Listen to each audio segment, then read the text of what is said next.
Y muy buenos días tengan todos. Bienvenidos a su espacio FinCor, Finanzas Corporativas, para que las tengas a tu alcance.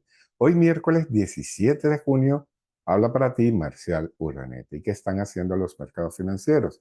Durante la sesión regular del día de ayer, el Dow Jones subió a nuevos máximos intradías y de cierre, ganando finalmente 328,64 puntos o un 0,64%. Muy bien por el Dow Jones. El índice de primera línea superó los 52,000 puntos por primera vez durante la sesión de negociación, pero finalmente cerró un poco por debajo de este nivel. Por otro lado, el Standard Poor's y el Nasdaq Composite perdieron 0,57% y el 1,15% respectivamente. Recordemos que venimos de una jornada alcista el día lunes, bastante alcista por los precios del petróleo retrocediendo y por las noticias relacionadas con el estrecho de Hormuz y su apertura. Esto hizo que los mercados el día lunes abrieran con un gap alcista y siguieran subiendo durante el día.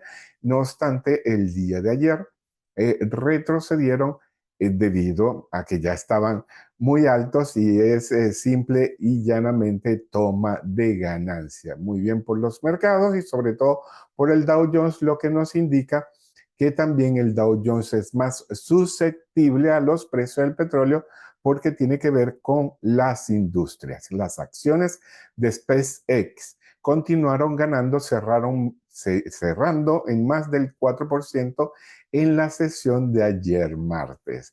Muy bien por SpaceX y por Elon Musk, porque esta acción sigue en crecimiento. La compañía espacial de Elon Musk ha subido casi un 50% desde su precio inicial de oferta pública de $150 por acción. Ya vamos a ver la gráfica para que observemos esto que les estoy diciendo. No obstante, veamos primero la gráfica del Dow Jones Industrial Average y fíjense cómo lo hace durante 4 días consecutivos esa subida de manera importante, interesante.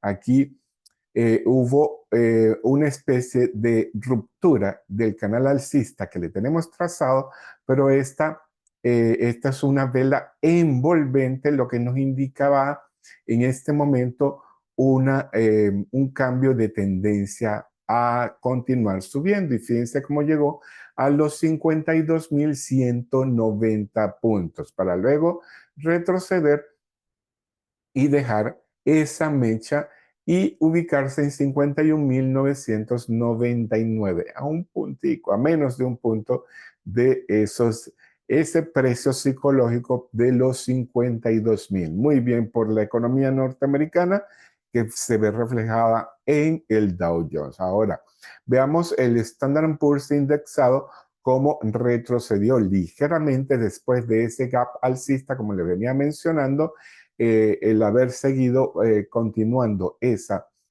zona alta, muy cercana del máximo histórico, con un martillo invertido, lo que nos pudiese indicar que ya estaba muy alta las posiciones de los activos financieros que hacen vida en el Standard Poor's 500 y eso hizo que retrocediera. Pero fíjense cómo no pudo cubrir este gap que dejó en la jornada del lunes. Muy bien, esta zona es una zona bastante importante donde los precios les cuesta cubrirlo. Cuando observemos zonas de gap importantes como esta, tengamos mucho cuidado porque es difícil que los mercados la cubran.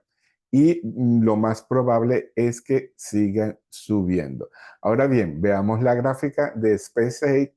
Como les decíamos, abrió en 150, retrocedió ligeramente para dejar un gran martillo con una mecha interesante. Luego, en la segunda jornada, esto fue el viernes, esto fue el lunes, también abrió con un gap alcista, otro gap alcista, pero fíjense cómo llegó a los 225 para representar de esos 150 iniciales el 50% de su vida. No obstante, fíjense cómo esta gran mecha que deja, que nos indica mucha volatilidad y mucha indecisión, y fíjense cómo los volúmenes han venido retrocediendo.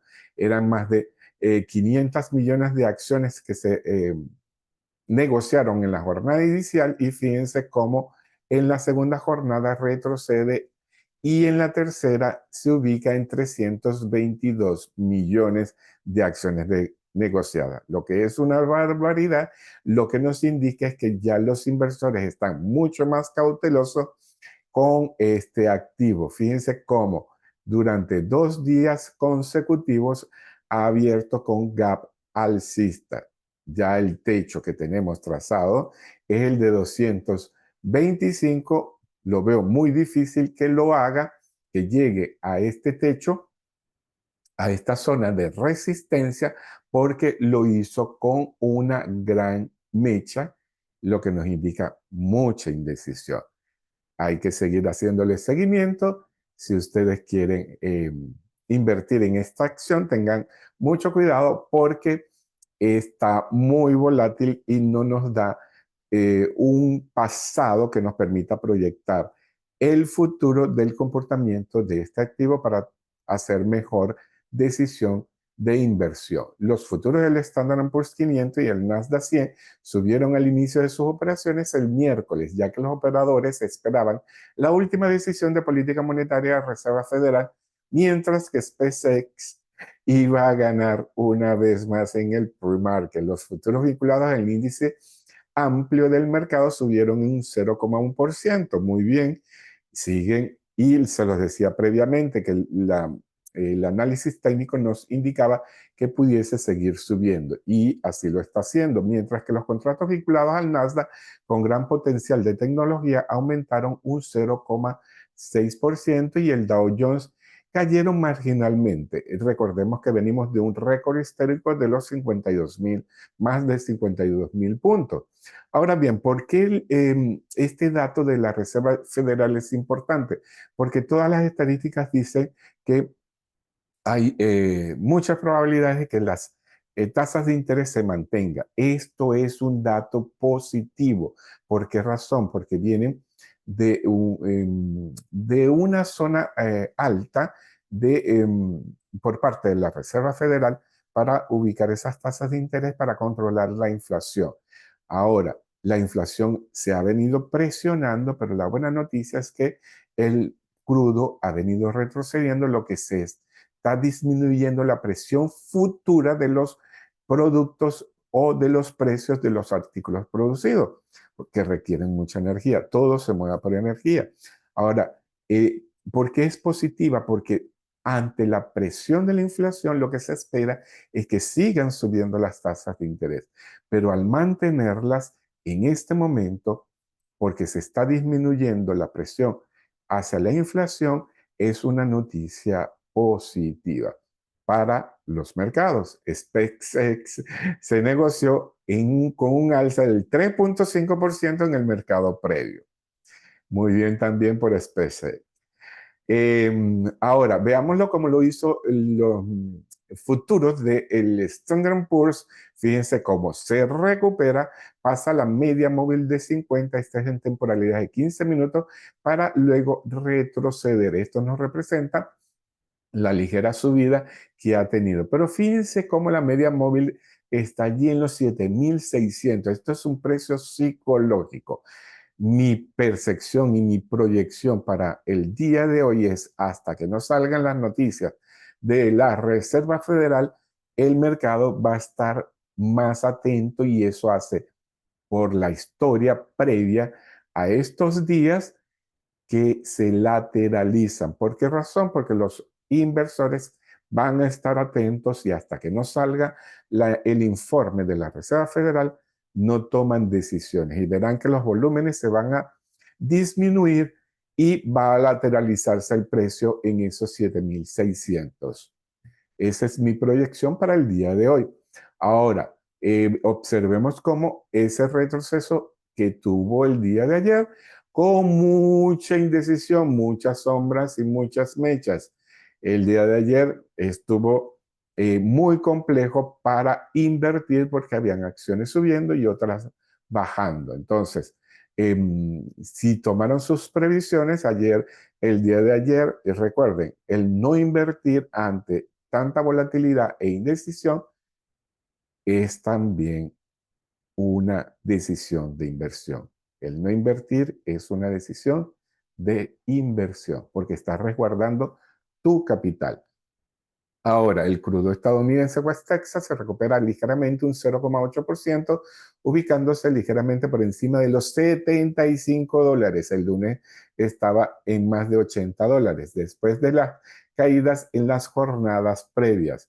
Y observemos cómo le dejamos ese neckline para que tengamos en cuenta esa zona de los $85 que le costaba mucho al subir, retroceder, le costaba mucho romperla. Ahora, ya la rompió a la baja y fíjense cómo tenemos varias jornadas, una, dos, tres, cuatro jornadas retrocediendo y el día de hoy ligeramente alcista, casi la vela ni se nota y se está estabilizando en los $75. También le tenemos un precio de interés de $65, el cual estuvo muchísimo tiempo, muchos meses en esa zona de los 65, es decir, está a 10 puntos de ese precio. De continuar esa caída, veremos los precios nuevamente estabilizados en $65 porque el pasado así nos los demostró. Cuando la situación está relativamente en calma, como preveemos después de estos acuerdos y la firma que se dará el día domingo, y esperemos que así sea, los precios tenderán a normalizarse porque no hay distorsiones en el mercado que haga que vuelvan a subir y si históricamente por varios meses se estabilizaron en los 65, es muy probable que alcancen ese nivel o que sigan retrocediendo. La reunión del Comité Federal de Mercado Abierto del miércoles, esto es la Fed, marca la primera sesión con un nuevo presidente, que es Kevin Warsh, al frente del Banco Central de Estados Unidos, más propenso a esta administración. Los inversores esperan una gran medida que la Fed mantenga las tasas de interés sin cambios en un rango objetivo entre los 3,5 y los 3,75 que está actualmente. Esta es la tasa base. Después de allí comienzan los bancos o instituciones a colocar por encima las tasas para vehículos, vivienda, tarjetas de crédito. Sin embargo, la mayoría de los observadores de Wall Street anticipan que Warsh no presentará un punto a la actualización del trimestral de la FOM, Comité Federal de Mercado Abierto, sobre hacia dónde esperan que las tasas se dirijan desde aquí. Es decir, no habrá comportamiento o incremento de tasas ni disminución. Sería mucho mejor que haya disminución, pero no están las condiciones dadas para que disminuyan las tasas de interés. CarMax, una empresa interesante de venta de vehículos, y Jabil están listos para reportar ganancias antes de la campana en la apertura de hoy, miércoles. Los operadores también estarán atentos a las lecturas de viviendas pendientes y de minoristas de mayo, porque es importante estas dos indicadores, porque la vivienda es un motor dinamizador de la economía y sobre todo del empleo, así como las tiendas minoristas. Es todo por el día de hoy y les habló para finanzas corporativas y las tengas a tu alcance, Marcial Urdaneta. Mi proyección para el día de hoy es mercados lateralizados hasta que salgan los informes de la Fed. Hasta una próxima oportunidad y bendiciones para todos.